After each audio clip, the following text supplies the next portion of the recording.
Hello and welcome to chapter number 15 of Basic Computing 608. And like some of the chapters in this book, this is nothing to do with computers. It is everything that is to do with basic life, human resource, and an MBA will teach you that. So I enjoy this chapter, very short chapter. Let's quickly run through the chapter number 15, which says workplace practice and work management.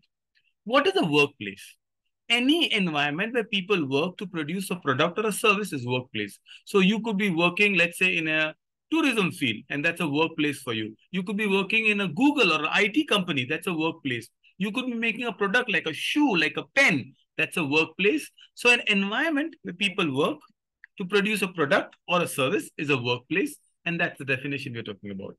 So how do I make my workplace better is by some practices. Practice as in some rules, some protocols that we follow, the workplace will become better. And trust me, the best and the first rule is being punctual, being on time. I mean, I cannot stress the importance of being on time. If 8:15 is when your academy opens, you must be there by 8:15. In fact, I have a friend, Mr. Chandrakant Ghanchi, who says that I'll rather be half an hour early than 5 minutes late. And when he said that, people respect him. अगर Chandrakant sir को मिलना है, people are on time. What is your punctuality? And another way it says, I'll rather prefer punctuality over an apology. I don't want to be apologetic. I'm sorry, traffic, XYZ, some reason, nashta nahi diya mummy ne. No. Being punctual is the first rule of workplace ethics. Be aware of your role. In HR term, it is called JD. What is JD? Job description. What are you doing? An employee who does not know what the role is, you are social media, you are a teacher, you are a salesperson, whatever your role is, you need to follow. Then there are goals, short-term and long-term goals you follow, the purpose and nature of your work, as simple as that. Very importantly, usually this is a question asked, know the OC, organizational chart. It's a basic chart which says where are you in the organization, who is above you, who is below you. For example, no wonder this is a chart you may have to understand and learn. Let's look at an NIS organizational chart. I'll make it easy. Let's look at school organizational chart. The school you're part of, Golden Sparrow. So how is the organization working? There's a director. After the director is the board of advisors. Then it is the principal. Then maybe the vice principal. Along with the vice principal are coordinators. Under the coordinators are all the teachers and also parent council members. And finally, you guys follow. You are the student head. There might be student representatives like captains, vice captains, house leaders, monitors of a class. That's how a school ODOC organizational chart is. In NIS, you see, this is the body. There is a journal body of NIS. Under that, there's an executive board. Under the executive board, we have four important committees. The chairman, okay, and he leads all the other committees, but there is a financial committee. Money, right? Academic committee, what kind of books, TMAs, what to do with the exams. And there's an establishment committee which might be taking care of all the legal, government role. Can an NIS student write an exam? And yes, they can now. So this is it. Now, under them, the chairman is heading the smaller departments. These are the department: vocational education, 608 computer science, academic department, data entry operation, evaluation, exam department, administration, what to recruit, who are the people in the student service and support. Did I get my regional center? When should I submit? I did not get my certificate, all of it. There's a computer unit, there are smaller regional centers across, there are these smaller cells, legal cell, Hindi cell, personal cell, account cell. There's a media cell. How do I do social media promotion? This is an OC. I think if you can make a chart of an organizational part, it will be the best bet for you to learn. Then a good communication system is a very essential part for workplace practice and management. Communication should be clear, concise, and effective. CCE. Whatever I say should be clear. It should be precise, not like a long speech, and should be effective. You should be able to understand it. Communication's role is to convey the message. Remember, the message is always more important than the messenger. If you understand what I said, that's more important than what shirt am I wearing and what books are behind me. That's secondary. Then it's team building, right? A good team is always what is required. You all are team players. You play football. You should know what a team building is. And finally, respect. To earn respect, you have to give respect. Respect is something you cannot buy. Well, some people may respect a position, but after the position, It's your work ethics. It's the way you treat people. It's the way you talk to them. This is all that is required. So being dash is an act on being time, of course, punctual. Dash diagram depicts the structure of an organization, displays a reporting and relationship hierarchy. It's a definition also. An OC, organizational chart, describes the structure of an organization. It displays the reporting and the hierarchy of relationship. Communication should be CCE, clear, concise, and effective. Now let's go to workplace management. So first we did practice. Now what do you mean by management? Well, how do you keep yourself updated? The most important, we call it the P's: plan, prioritize, and perform. So the first P is planning. Have you planned?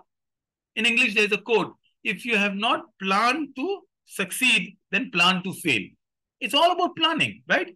It's all about making a to-do list. It's like as simple as making a timetable before you go to bed a night before. Not getting up in the morning and hurrying up. I always have a to-do list. It could be a Google Keep or a Evernote, a small notepad, anything on your mobile, on your laptop. Planning is important. Planning your studies, planning when and how much portion to complete, planning what will you prioritize in the holiday, which is a prioritization. Also, in prioritization, there are some things which are urgent. So immediately you look into it. Something which are important, you do it.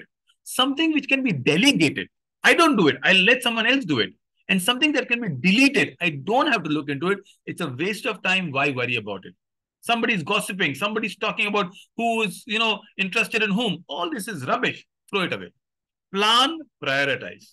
And then, as I said, perform. So stay updated. Whatever field you are in, read about it. Know what you're talking about. Know what is relevant. What is the TMA? When is the submission date? Take time out. You need time for yourself. You need time for listening to something, podcast, music, a football, take a good shower, eat good food, follow guidelines, know the rules, what is to be done, what is not to be done. Again, communicate. So communication should be clear, concise, and what is the CCE, effective. Be grateful. I cannot talk more about being thankful and grateful for the wonderful gifts we've got, for the benefit you've got, for the choice, for the education your parents are giving you. And of course, never boast.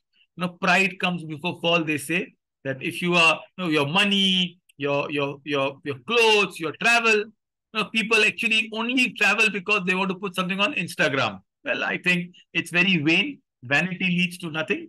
These are small etiquettes. If you learn it, it's good. Do the true and false. It will be helpful.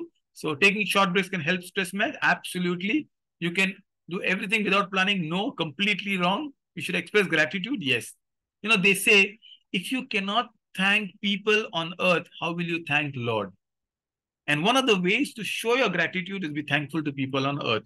There's a small saying in Arabic which says, if you are grateful to people on earth, the Lord will be merciful to you. Wow, beautiful, isn't it? Last thing is self-management or self-awareness. Wow, this is what we teach in the Golden Sparrow Skills Program. WHO, World Health Organization, has given 10 skills. One of them, the first skill, is self-awareness. How much are you aware of yourself? In corporate world, we call it the SWOT test: strength, weakness, opportunity, and threat. So what is your strength? Okay, I am good learner. What's my weakness? I'm a procrastinator. I'm lazy. What's my threat? Oh, I get distracted. What's an opportunity? If I start spending more time just writing down, I'll remember it better. So you remember your awareness. You know your strength, your weaknesses, what you're good at. I'm good at analytics. So let me take a math, but I'm not so good at language. So I'm not writing things well. Examiner only looks at writing skills. Okay. One of the subcategory is anger management. I know a lot of you are Hulk. You get short-tempered very soon, be it in an exam hall, be it on a football field, sometime with people, sometime when things don't go your way. What do? There's a simple way to do. Take a deep breath. Prophet Muhammad said, if you're standing, sit down. If you're sitting down, lie down. That's what you do. It is taking a break from the place. That's it.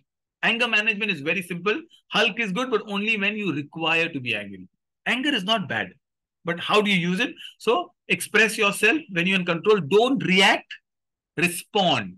Reaction is, you say something, I'll say something bad. All right, we don't react. We respond. We think. We take a calm thought. Be thoughtful, especially, when you're driving. People are worst when it comes to driving the cars. It's bad. Divert your attention, exactly, sitting and sleeping. Avoid blame game. We are not here to say, oh, I have failed because of you. No, don't just be neutral. Be Canada or Switzerland. Don't have to take sides. Take deep breath. It makes a sense, right? Deep breath helps you. Drink water. Do wudu. So many things are there. We always have, in scriptures, we have that in faith. Seek help. Ask people. Ask people for help. So this is all that you need. And this is the entire chapter. We have completed 15 chapters. I'll do some recording of the previous and I'm not finished. All the best. This is an easier chapter and good luck to you.